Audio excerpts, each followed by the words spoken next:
Dude. Okay. All right. Also, this chair's kind of broken. It's fine though. It's whatever. Um, it's a wrap. Damn, man, it's a wrap. But we got to get into it. So I got to adjust this a little bit. Set that back there a bit. Okay, I think we're good. Deep breaths, man. Sorry, I've been really emotional lately. It's all good. But yo, what is going on, guys? It is your boy Kimbo here, and it is time for an epic episode review. So we have Bakugan Evolutions here.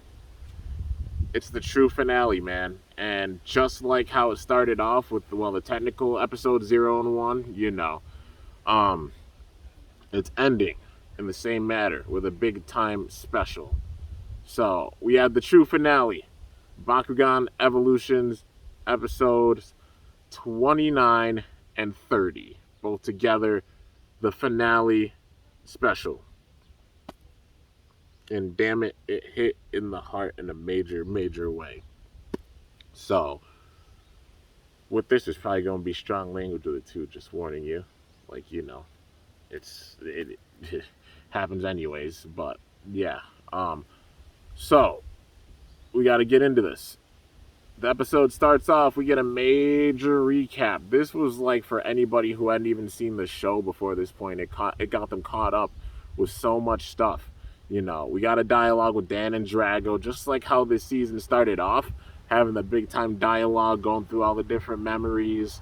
Um, so we saw like the Awesome Brawlers when Earth and Destroya were like, when the Great Collision happened and everything. But then also the story and the build up with like the first season with Dragonoid Maximus taking on Tico with his ultimate power at the very end of the first season with the V Virus.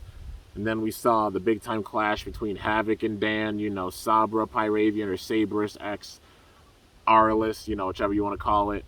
Um, and Dragonoid Infinity facing off, in the final of that battle.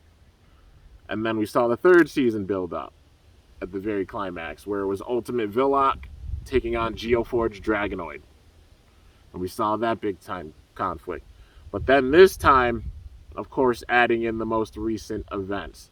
So they started off by showing the Bakugan that they battled with in the 0 and 1 episode. The darkest Razanoid looking one, which I hope that's not an exclusive Bakugan to the show. I really wish that they'd make that. It never even had a name. Like, I would be so happy if they gave it a name and they actually gave it a ball form, because that thing looks so cool. Whether it was like a crazy possessed Bakugan from somewhere in Destroyer or something or not, it was strong and it took the power of Drago taking it down and such.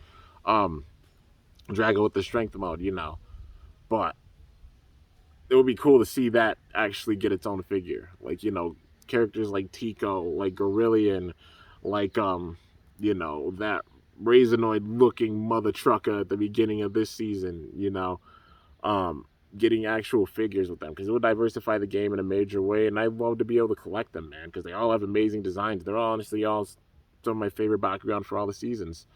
But then getting into it after showing off that battle for the 0 and 1 with that Razanoid looking Bakugan and Drago, then they also showed off the most recent clash, that being, of course, Genesis Drago versus Elemental Wrath. Wrath gaining power of the elemental artifacts. I wouldn't say like Genesis Wrath, just Elemental Wrath at this point. But yeah, being really strong, and then Wrath dissipating. And so they thought that it was over for Wrath, But then getting into it, we see the Awesome Brawlers. It showed cutscenes of them going throughout town, just fighting crime, basically. Any bad, evil person showing up with Bakugan, trying to use them in any wrong way and such. The Awesome Brawlers showing up, stopping them, and saving the day.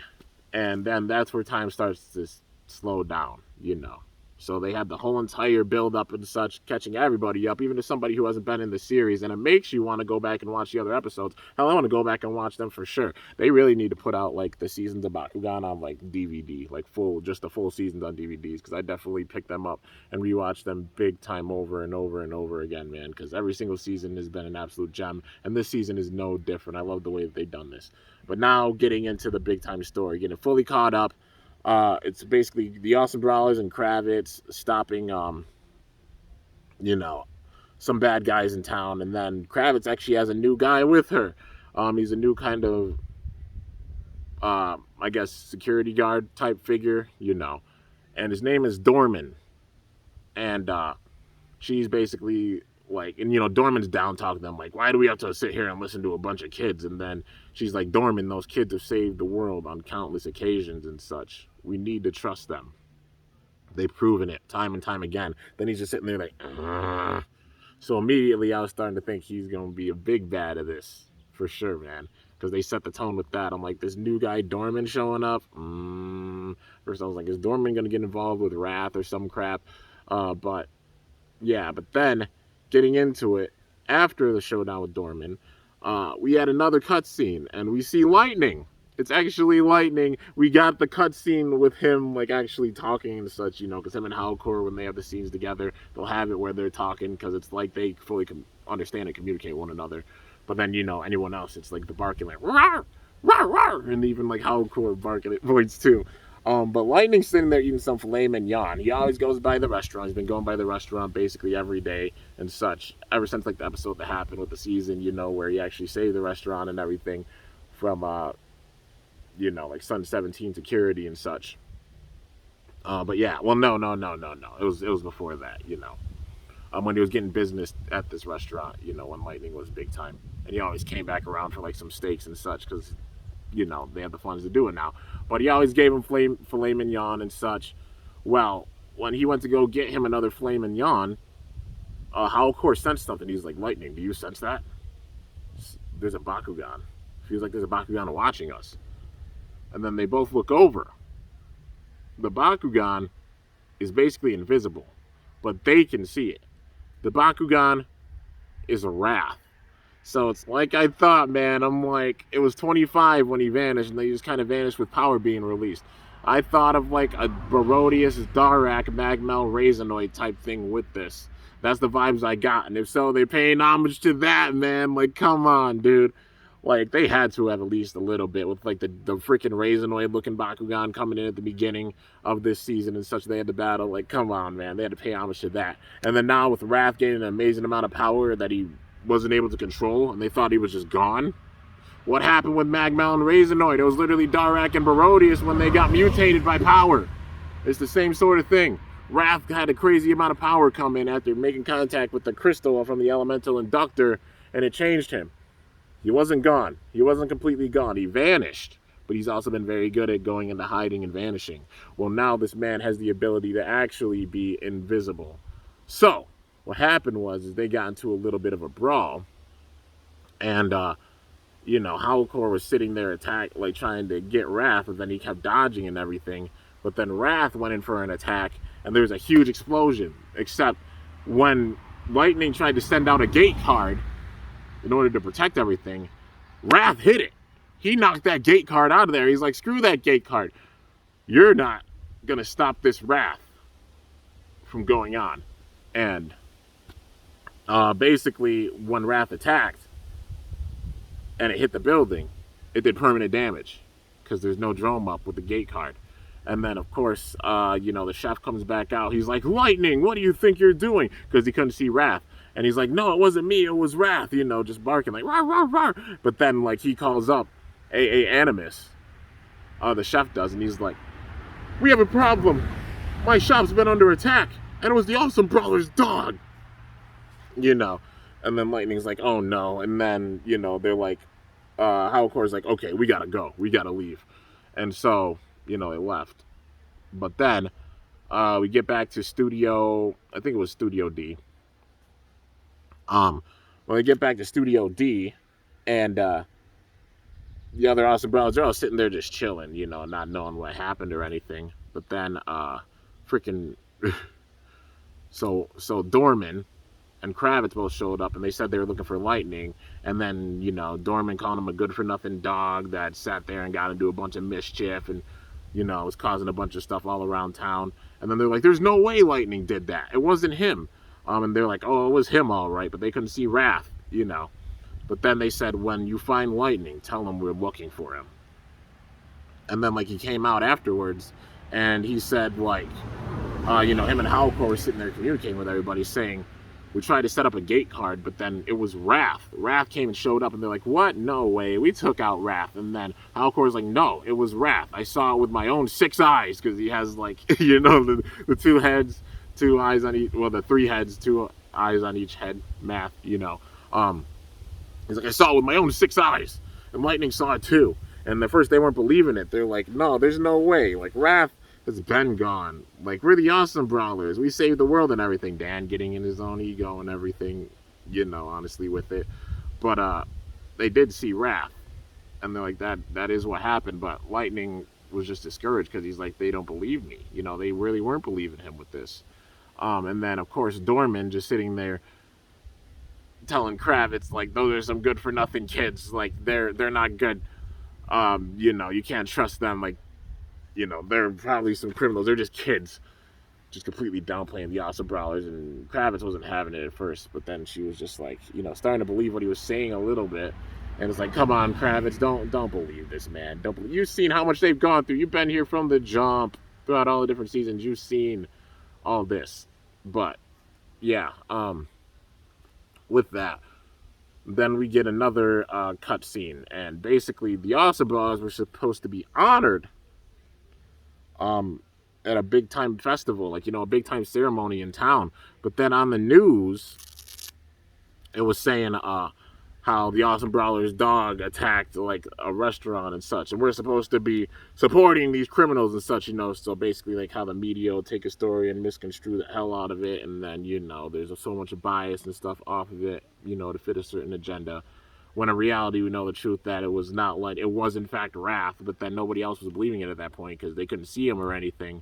But then while the ceremony was going on, all the Awesome Brawlers go out, and they're like, we still got this ceremony going on. But then naturally, everybody's sitting there, rioting in town. Or they're sitting there, protesting the Awesome Brawlers and everything, no, because they heard the story about Lightning and such. And they're like, no, Awesome Brawlers, oh no, Awesome Brawlers gotta go, chanting stuff like that. And they all showed up, and then it was just crickets on stage, crickets out in the crowd. And Dan's just like, what? Nobody's happy to see us? They're trying to suck up all the energy and everything, and just nobody was having it. They're all just like, and when they heard the story about that happening too, the Awesome Brawlers were actually getting food. They were getting food. The Awesome Brawlers did this, and they were just like, no, you could have it for free on the house. It's fine. And they're like, what? Lightning didn't do that. And then they're just sitting there huh? Being terrified of them, because the story on the article and everything and what they saw on the news. But then, getting into the actual ceremony. And like I said, it was just crickets in the crowd. But, at the ceremony, Wrath was actually there. He appeared. Nobody else could see Wrath but the Awesome Brawlers Bakugan. And the Awesome Brawlers themselves. And they're like, it is Wrath. It really is him. And then they tried attacking him. But then every time they tried to set up a gate card, Wrath snuffed it out of the air. So he's like, no. I don't think so. Uses his own power, shut down the gate cards, and then they're just trying to battle without gate cards. But then when they attack, Wrath dodges it. So then they do damage. So it makes it look like they're the ones doing the damage and such. Wrath is playing crazy mind games with them now, man. He's playing beyond the realm mind games. For sure, dude. And it was just wild. He executed the plan flawlessly, honestly, because everybody ate it up. They're like, oh, the Awesome Brawlers, they're sitting there and hurting people.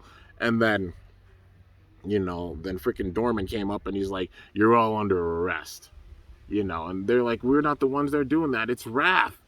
And they're like, there's no Bakugan out there. We don't see anything out there. And, try to take them into custody and such. Well, in the middle of all that madness, that's the perfect way to segue into it. In the middle of all that madness, in came Magnus with Nilius. There's a big beam that shoots in, and it basically makes everything smoky. And then they're like, what? Magnus? And he's like, there's no time to talk. Come with me. And then they all go. So naturally, they were going to be taken into custody if they would have stuck around, so they had to go. So at this point, the entire town is turned against the Awesome Brawlers. With one fell swoop, man. Wrath played this really, really wisely, honestly, being an evil. Like that crazy, methodical, just self-sabotaging type of thing with it, you know. Where it looks like they're just going in and causing so much destruction and making the entire town turn their back on the Brawlers and everything. And it shook up everybody, especially it shook up Dan, because he was like, the entire town is turned against us. Like, what? You know, he was super discouraged about it. But then they were sitting there talking with Magnus about it, and how, you know, they were saying like how it was Wrath that went and did all that stuff. And then Magnus knew, because it's Magnus, you know. But he's like, you need to be out of sight right now. Nobody wants you around or anything. Like, you guys are wanted big time. And then they looked at the news, and then they're talking about like how like 30 some odd people were injured at this festival or at the ceremony, and including Kravitz, because actually it landed on, I think, Kravitz's arm and her leg. The big podium did, and it injured her. It put her in the hospital, you know, and she was out, so she wasn't sitting there saying anything. Dorman took over completely with everything for that time period, you know. But then while they're sitting there bashing them on the TV, Leah's mom went up. Like, they were even like, even the daughter of one of our favorite, you know, news reporters, our fabled news reporters. And then she just goes on and she's like, no, I've had enough of you sitting there and talking down on their name. Leah, come home. It's a given. You did not do this. You wouldn't do this. You know, her mom completely being behind her. And then she's like, Mom, like, you know, like just looking through the TV. Her mom didn't hear or anything, but she's like, I can't, Mom. Things are too dangerous right now. I wish I could. You know, and then they're like, well, not everybody's against us. And then even Faustus, you know, they're sitting there saying like, my students would never ever do this. You know, I taught them very well with everything. So, you know, seems like Faustus is on their side too. But this whole season, I've been like kind of about Faustus. I'm like, I don't know, man. But it seems like he turned good, but also just the way things ended. Because when Wrath's power went crazy and he up and vanished, Faustus got caught in the crossfire, and I was like, oh, is this a similar thing to like Barodius and Darak? Like, is he truly good, or, you know? But, you know, still questioning Faustus. Everybody else, not so much, you know. Obviously, Wrath's evil, and just still question Faustus. Everybody else seems like they're in good graces and like actually on the side of good. But, you know, while they were sitting there talking with Magnus, they decided to go to the academy. They're like, we got to get to the academy and talk to Marlo Faustus, because they saw that. But then also, Winton showed some footage of Faustus being at the actual event. You know, some security footage of him being at the event. And so then they use the maze. They go through the maze, and it teleports them to Athena's room. Athena's sitting there actually loving the hell out of her Kubo figure, because Athena's a big fan of Kubo. And then they showed up right as she was sitting there like hugging Kubo. And then she's like, huh? What? Dan, Awesome Brawlers, what are you all doing here? And then she hides the Kubo behind her back. But then they're sitting there telling her like, how we came to talk to Faustus. It's Wrath. He's back. Then she's like, no, it's impossible. He can't be. And then they're like, it's the truth. He's back. He's the reason why all this is going on right now. And then she's like, I believe you. Like, she believes them. And she's like, okay, we have to go talk to Mr. Faustus. So then they go and they talk to him. And he's just like, oh, all of you, get in here, quick. Don't let anybody see you. Because obviously they're, like, wanted everywhere, you know. Like vigilantes at this point. And then Faustus sitting there talking to them about the inductor.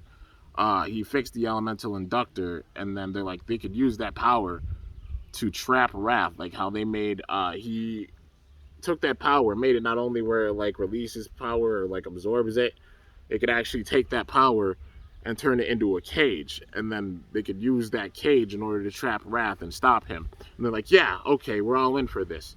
But then, in the middle of that, you see Faustus and the gleam in his eye You see the glasses being all fogged up and shadowy, and then he had a snicker. He's like, and I was like, oh hell no, oh damn it, here we go again. Oh shit, here we go again.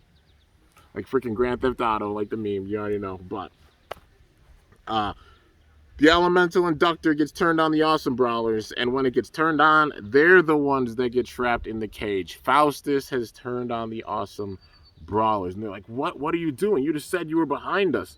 And then he's like, I wasn't behind you. My goal was to get you here in order to trap you. And then he calls up AA Animus and everyone and is like, the awesome brawlers are here. I managed to capture them. Come and get them. And they're just like, what? Why are you doing this? And then the truth comes out, man. We get a fucking...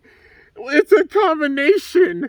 Another homage to Season 4. This is with Mectanium Surge. So anybody who saw Mectanium Surge with the first era of Bakugan, not the first arc, I told the references with the first part of the arc. You see the references with the first arc as well as the second arc. So in this story, he explains, he's like, I am Wrath. This is Faustus saying it, but not completely. He's like, his motives weren't that at first, but when he got the power of the crystal, when he touched the crystal, when he faced Genesis Dragonoid, not only was Wrath affected, Faustus got affected with that as well. That power was used to combine them and make them one. So I genuinely believe that Faustus, before this happened, before the final battle, with all those motives and everything, since he got cleared, he was good. He was good for that time period. But after that time period, with all that went down, not so much. But like I said, the homage to Mectanium Surge, because that crazy amount of power, and we thought they were both gone and got absorbed with it. Nah, man, it made them stronger and it amplified their power. But in this case, Faustus becoming one with Wrath. Basically, Wrath overtook Faustus with his own power and such. He took him over completely, even worse than he did so before. And they became one. And then you see him shift. Faustus literally turns from looking like Faustus into morphing into Wrath. Athena saw it and fainted, you know. But this is an homage to the second part of the season, because you know how there was Wise Man and the No-Nets and everything, you know, and the Mectagon, like the Mectavius Destroyer. Well, remember the day where Dan and Guns were fighting? This is with the first era now. The day where Dan and Guns were fighting. How they just showed up. And then it's like, what the hell happened to Guns? And he just vanished. But then Wise Man showed up. Well, later on in the season, towards the end, Mectavius Destroyer, revealed he used that anger and such that he had in his being as a cloak in order to disguise himself. And that's how Wise Man was born. But he also took some of his memory and he used that against the brawlers and stuff then, you know, with the whole gun situation with Reptac, you know, mental manipulation, man. It was wild. But we had a similar kind of thing with this a bit. So Wrath and Faustus being one being. So when Mectavius Destroyer revealed, when Wise Man revealed his true identity and he got all the power he needed, he shifted into Cortagon and then started whooping everybody because he had enough power and such. Similar thing here, man. Except instead of Wise Man turning into Cortagon, it's Faustus turning into Wrath. Wrath overtook Faustus and used him as a cloak to disguise himself, you know, a bit. But literally, they became one being, but then he also had the power to turn invisible, so people couldn't see him or anything. It was crazy, man. This is the power of Genesis Wrath. So this is Genesis Wrath now. Before it was Elemental Wrath that they faced, but after touching the inductor and merging with Faustus, now he's Genesis Wrath. And the true Wrath coming undone with this. So all the meat and potatoes and everything, we got an appetite. This is the freaking big ass ice cream sundae dessert after we got the full course meal, man.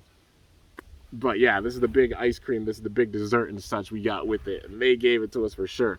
But he said all this stuff, you know, all this stuff about how his power merged with Faustus he became Genesis Wrath and everything, and now he has the ultimate power and nobody's gonna stop him. He's gonna merge Earth and Vestroia into one, and that's gonna cause total damn chaos, you know. by getting rid of all the gates and everything, but just having the power flood into both the worlds, it's going to destroy both of the worlds, you know? So, the Brawlers are all locked up.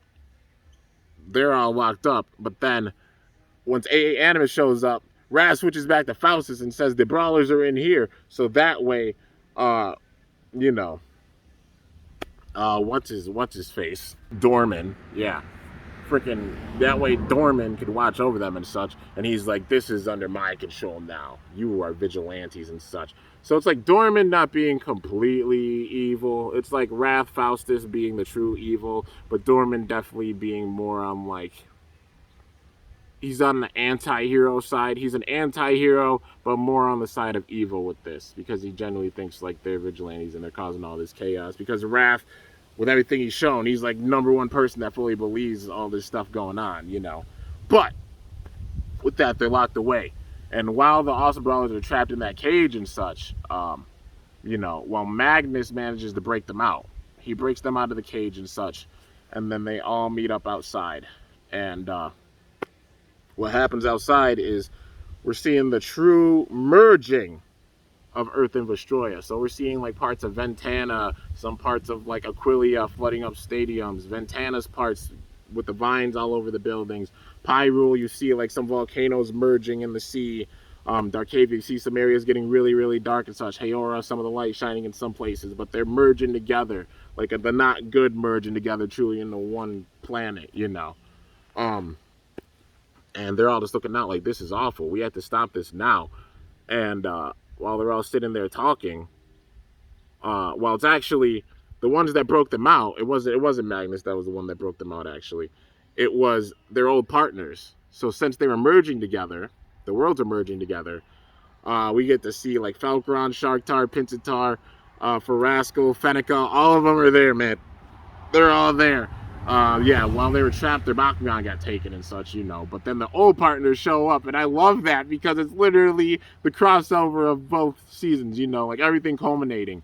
You know, their original partners, their old partners fighting together and everything, seeing it in one scene. This was fucking fantastic, the way that they did this, man. This whole build-up and everything. So, once they got outside, you know, well, Dan was super discouraged. There's a point he's like, how can we do this? Like, the entire town's turned on us. Even Faustus, he set us up. Like, Dan was feeling so low about everything, man. And then even Leah was like, really? With that defeatist kind of like mentality was stuffed in? And he's like, well, I am a kid, you know. Like, he was genuinely getting upset about stuff. Dan was shook about everything. But then Athena went up and said, come on, Dan. She was like, Dan, you're Dan Kuso. Or you're Dan Kuzo. You figure out everything when times get tough. When everybody else goes down, the Awesome Brawlers are the ones that come in and save the world. And it's no different with this. And we all believe in you, Dan. And then everybody's like, yeah, Dan, we got this. We can do this. And then he's like, I guess we have no choice. And then we get a cutscene with all of them looking out on the city where everything's just going to hell. You got Dorman down there sitting there trying to fight. Well, you know, we got Faustus down there looking over everything, like Faustus Wrath. At this point, I'm going to call him that. Faustus Wrath, Genesis Wrath, whichever you want to call him. Yeah. Just sitting there looking over the whole city like, this is the true destruction I desired. The true merging of Vestroia and Earth. And it creates an endless amount of power. So, you know, they're all sitting up there talking and figuring out a strategy. Dan and the Awesome Brawlers are like, we're gonna go take on Wrath. And then Athena was saying, dang it, sorry, I got a burn on my arm from work. I didn't know if I cut myself with that, but yeah, I might have a little bit. It's no big thing. But you know, Athena's like, I want to join in on the fight too, Dan. I trained my whole life for this. And Dan's like, I know you have, but I picked you for a reason to do this. She's like, what? Because you're the only one who has the strength capable to, you know, work with our old partners, like work with the other Bakugan and such. And then she fully understood after that, and, you know, she agreed to it. So it was basically Athena with their old partners, like Athena, Falcron, Pinsittar, Sharktar, Fenneca, Farasco, all of them went off, and they were going and saving people in town. you know. Meanwhile, the Awesome Brawlers went down to ground zero with everything going on to face Wrath himself. So, Wrath took all that power as the worlds were going bonkers. He absorbed all that power, that elemental power, and it made him even stronger. This man's up to like 2,000 B power. It's crazy. He's insanely strong. And then, basically, I call him Borman, but Dorman is out there trying to use his militia and everything in his tanks to shoot down like Wrath. And then he's like, is that all you've got? Literally uses one move, destroys all the tanks and everything. And he's like, what? No way. Like, you know, just shook about it. But then the Awesome Brawlers show up and he's like, what are you kids doing here? You're criminals. You're not supposed to be fighting with this. You're criminals. And then he points the gun over. Like, points this over at them, you know.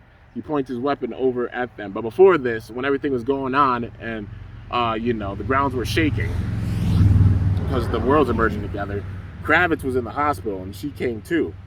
And she was like, huh? What? He looks over like, and then, you know, that's when we got the cutscene with all of them. And then they showed up, you know, and then Dorman being like, you're criminals. You're not supposed to be here. You're criminals. And then as he was trying to focus on their Bakugan to shut them down, we see, like, you just hear, Dorman, stand down. And then they're like, what? It's Kravitz. And then Kravitz has the band over her head and everything, holding her arm and her leg and such. And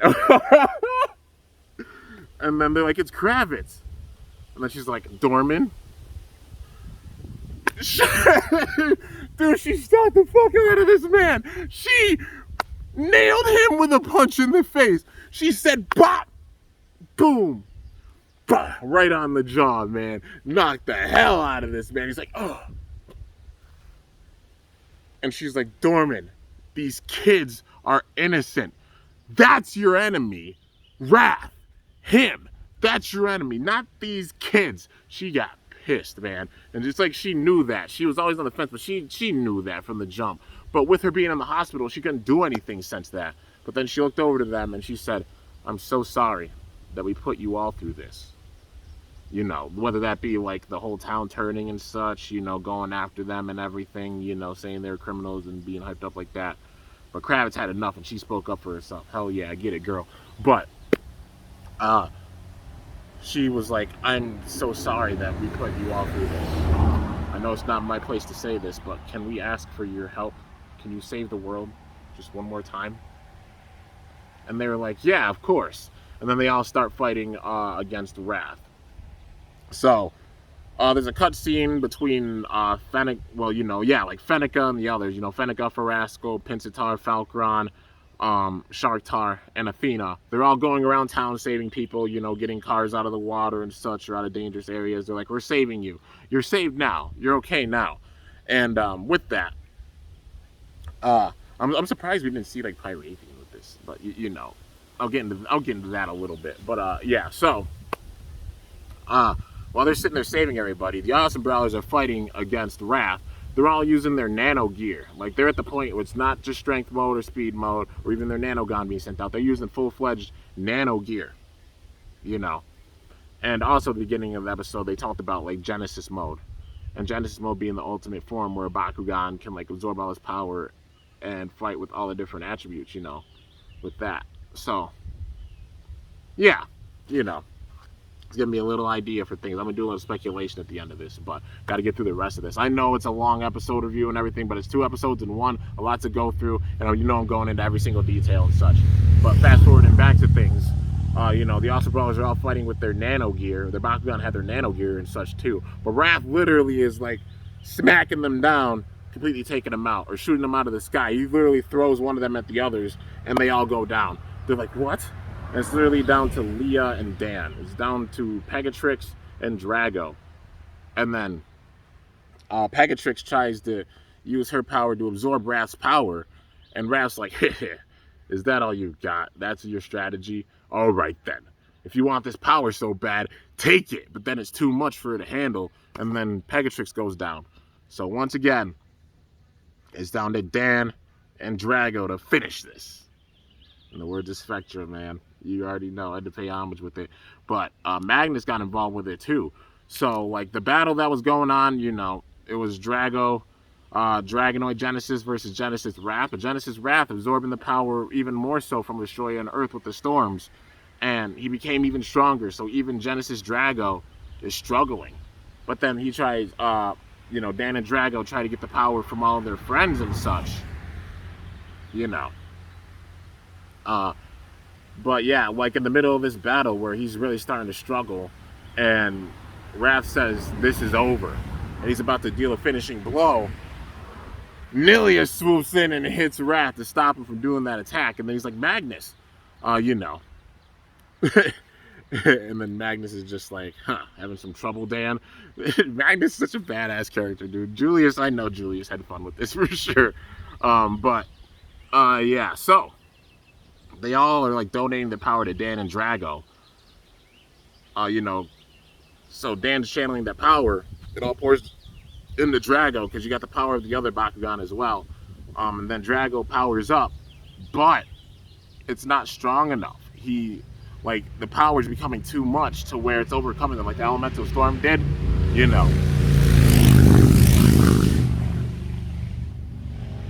Damn, those motorcycles were loud. Sorry. It was cool, but they were loud. But this power causes Drago to start failing. Like the power starts shutting him down. And then Dan's like, "No, Drago, you can control all this power. You can do it. I believe in you. You can do this." And then Wrath's like, "Heh. So that's it. It's time to finish this." Goes in for the final attack. And then the other Bakugan swoop in. So Falcron and the others, they all attack. And they're just like, "Drago, you can win this battle." They're like, "Sorry, we're late," after they saved everybody. And then Athena was like, "Did you guys win? Did you manage to win it?" And Dan said, "I'm sorry. His power is just too strong." And then Athena's like, "Well, you got our power as well, and we're gonna help you out too." And then it's literally everybody. So you got Trox, Hydrus, Howlcore, Pharaoh, Pegatrix, also Pinsittar, Farasco, Fenneca, Sharktar, Falcron, all of them donating their power, and also Athena and Blitzfox as well, donating their power to Dan and Drago, and all that power comes together, and Dan and Drago are like, "We can do this. We can win this. We have no choice. We have to win this, It's all of our powers together. It's our full-fledged bond." And with that, Drago Genesis becomes the same height as Genesis Wrath, so he gets bigger. And then Wrath's just like, "Okay then, if that's how you want it, you want to try and win this? This is annoying. Well, I'm gonna finish this once and for all right now." And then you see Drago and Wrath just facing off, getting big hits on one another back and forth. It's really, really intense, and the moves they were using were insane. We see attacks that use the power of all 6 factions, so even further than what we saw with Sabra Pyravian, except on both sides. Dude, it was so cool, man. Kind of a similar thing like we saw with the other season, in season 2. But just the power, man. The animation for this, seeing all the power of the different factions and everything was intense. But then we get a final showdown with the full-fledged power of Wrath versus the full-fledged power of Drago. Genesis Wrath versus Genesis Drago. Final showdown, man. Really, really damn intense. And we see the full power, but then that power, Drago used a Phoenix move. It was sick. It was like a freaking Phoenix move. And then Wrath tried to use this big barrier. He broke through that barrier, and then you just hear, "No!"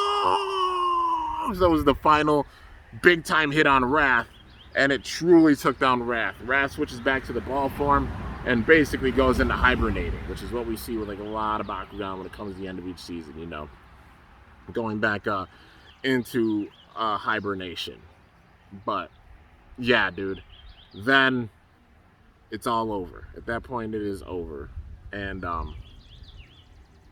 yeah, Drago and the others have won. And they said how it was all their power combined that managed to win that battle. And then afterwards, all the reporters are like, "Yeah, the Awesome Brawlers managed to save the world once again, But before that, Fenneca and the others, Fenneca, Farasco, Sharktar, Pinsittar, Falcron, all of them went back to destroy it, but they took Wrath with them. And they're like, I guess Faustus is still a part of Wrath because Wrath absorbed him, into this essence and everything. And then Sharktar said, we'll take him back to the healing springs of Aquilia, and hopefully he'll return back to a normal Bakugan. So maybe we'll see Faustus again. The question is like, will he be evil? Will he be good? I feel like just not having the influence of Wrath, Faustus did truly turn good. But then Wrath having that big time influence was bad. And even in the battle, Dan and Drago were like, he was like, Faustus, you had yourself a bad Bakugan. And then Drago was like, Wrath, you should have trusted your partner more, and had a true bond with your partner. And that's what he said, like, during the final showdown and everything. But, yeah. But then, after they left, the Awesome Brawlers showed up with their Bakugan, and the ceremony did go on. They were repairing everything with the stadium. And then Kravitz walks up. Dorman's actually sitting there doing janitor duty at this with everybody else, and he's just like, that's what you get for being a freaking douchebag. But, yeah, with that, they get their rewards and everything. They named a certain day Awesome Day. So they have their own day and such, which is really cool.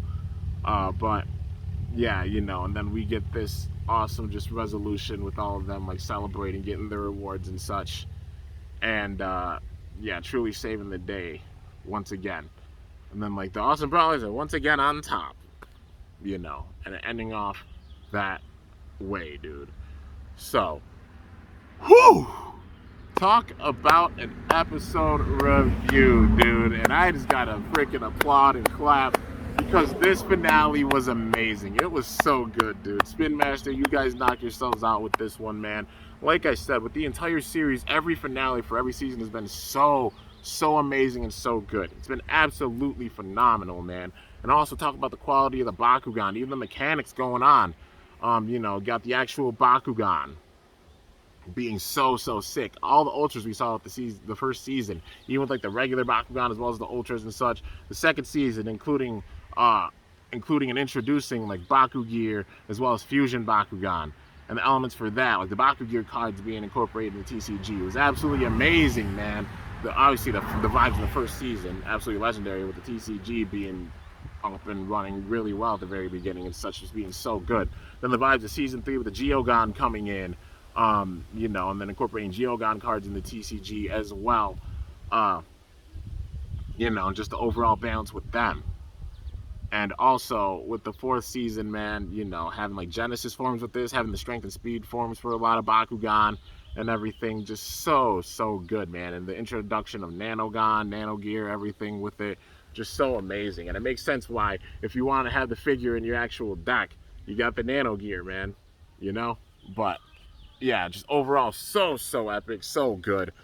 But, yeah, man, with this, it was great. It was so great seeing how this season even resolved itself. I teared up big time. I started crying at the end, man. I really did. It hit me in the feels for sure. So, yeah, that's the episode. But now getting into my big time thoughts for it. And I said all the thoughts for things with that. Of course, one thing I got to leave off on with is like the TCG. Of course, like it being on hiatus and such with Spin Master, you're honestly sitting on a gold mine here. The Bakugan themselves have been amazing, regardless of the season. Incorporating the Geogon, been epic. The Baku Gear, been epic. The Nanogon, been epic. They've all been epic. And the fact you don't have to carry around like the Baku Gear or the Nanogon in a deck, like, it makes it where like if you want to incorporate them, you can, but you don't have to. So it's not making it where you have to carry around a bunch of plastic like the first era. Like with this, it's literally like you can only have one Geogon per brawl, So it's like you can only have one in your deck, really. So that way, the most you have to carry is 3 Bakugan and like a Geogon, And that's just an awesome way of balancing out. Like even the balance with the game. Like yes, some Bakugan getting up there B power wise compared to some previous seasons, but also it's still balanced because you still have Bakugan from the first season that still could be usable.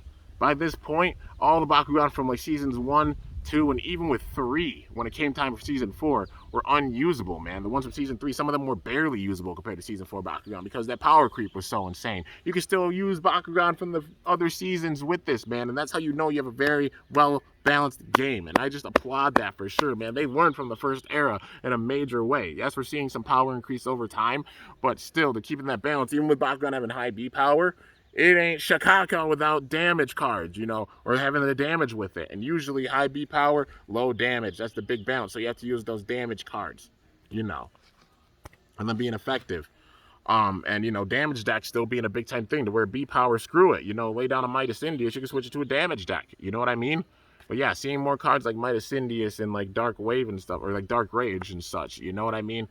Even if they stop doing the TCG after like Season 3, like if the GG set is the last one, there's not one for Evolutions or something, like for real, get those cards out there in a major way, man. You're sitting on a gold mine. All you have to do is literally get the cards out there so people can get their hands on them in an easy way and not pay a freaking arm, foot, leg or something for the cards. People love shiny cardboard, and this game has some really damn awesome fucking shiny cardboard. I'm sitting and being real with you guys because it's such an amazing game. It's so great. All you have to do is just get the cards out there in a major way, and you got a ton more revenue even coming in and such, on top of whatever is planned and such. And I really hope there's a Season 5, because there's definitely potential. The momentum is still going. You have potential to go past way further what you did with the first era of Bakugan. It ended off in Mectanium Surge after 4 seasons. Beyblade broke that mold. They had 4 seasons before too, because Metal Fusion, Metal Masters, Metal Fury, Shogun Steel. The most that the series ever had in one, in one series. Because like the Plastic Gen having 3 seasons, Metal Fight having 4 seasons, and then Burst making it where there was 6 seasons for the show and 7 seasons for the figures. Season 7 for the figures. Burst Ultimate's currently going on, man. It's still going. It's the very tail end, but it's still going. Bakugan has that potential to go that much further. Honestly, I'd say they keep the balance and such and keep incorporating new elements and stuff, maybe even further. The potential's there. It's just about executing things the right way. That's what it's all about, man. And thus far, you've done that. Definitely. There's potential to already break it, because I hope that this isn't the last season we see for the show. I hope we get like a Season 5 for the show. I hope we get a Season 6 even. Hell, I hope it goes further than Beyblade even managed to go with the season, and we get a Season 7 even onwards, because there's the potential for that if they play their cards right and such. The potential is definitely there, dude.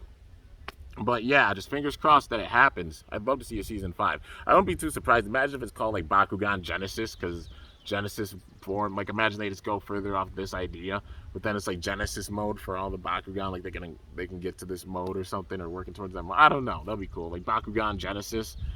It would make sense if that was like the name or something, but yeah, I guess we'll have to see. One crazy thing, like I said before, would be if they manage to get the rights, because a lot of adult stuff with it, if they got the rights to Sega Toys to where they could actually bring back like Dan Kuso, and then they have like a cross multi-dimensional type thing, that would be really wild to see that, where we meet like old school versus new school type of thing with it. If there's a crossover like that, that would be incredible. Even if it was just like a special movie or something, that would be incredible. Because imagine like Dan Kuso and then Dan Kuzo, but then you have the different Dragos and then the different Shuns and then all the different characters. Dude, that would be incredible. That would be crazy if there's a collab like that or a crossover.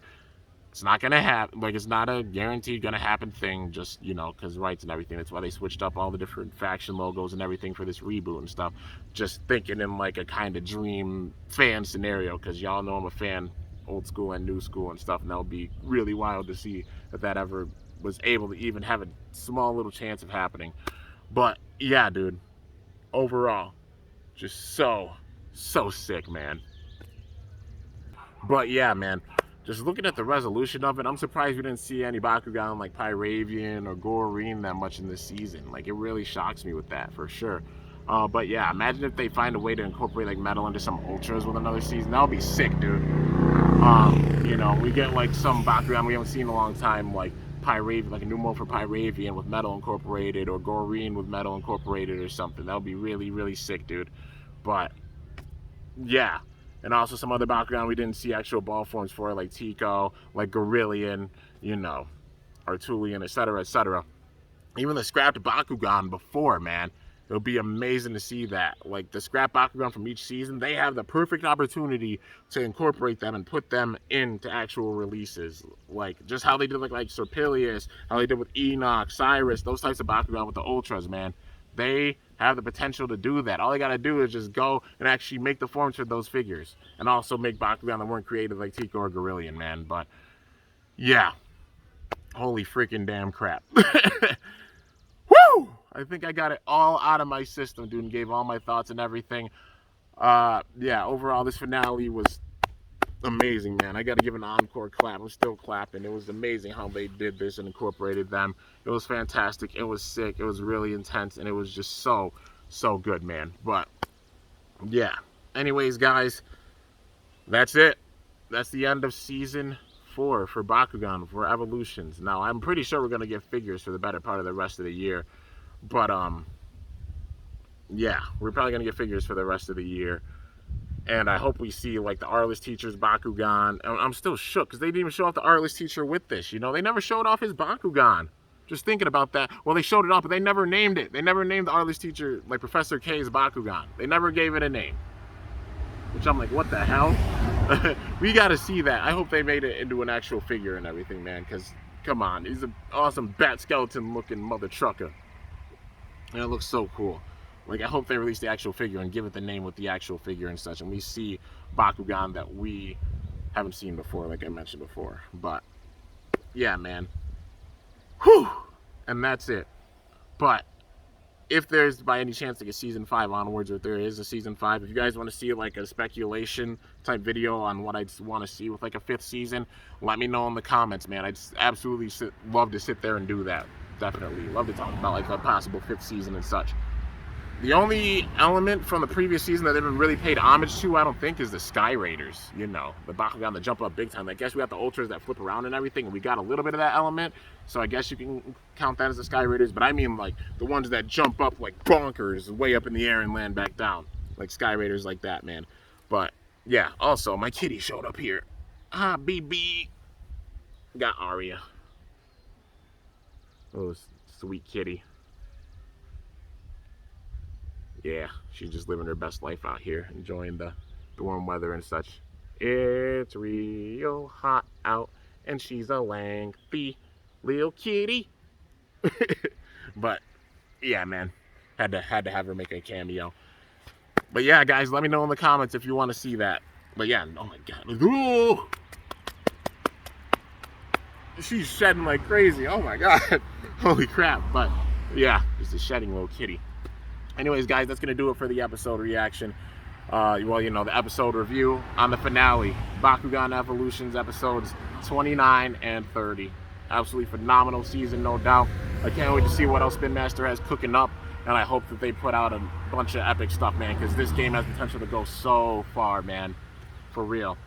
And they still have the opportunity to go and incorporate those scrap Bakugan to certain factions. You know, like molds like Web'em and such. That have absolutely amazing designs. Maybe didn't have the craziest stats or stuff at the beginning, but like easily bring them back, like how they're doing molds for how they did other molds for previous Bakugan we've seen before, but giving them boosted stats to where they can hang, man. Would love to see that for sure. But anyways, guys, that's gonna do it for this episode review. Hope you guys enjoyed. If you did, be sure to slice that like button down below. Let me know how I did. If you're new to my channel, definitely be sure to subscribe for some epic content because I upload daily. And if you haven't already, be sure to ring that bell by my channel name to be notified whenever I upload a video.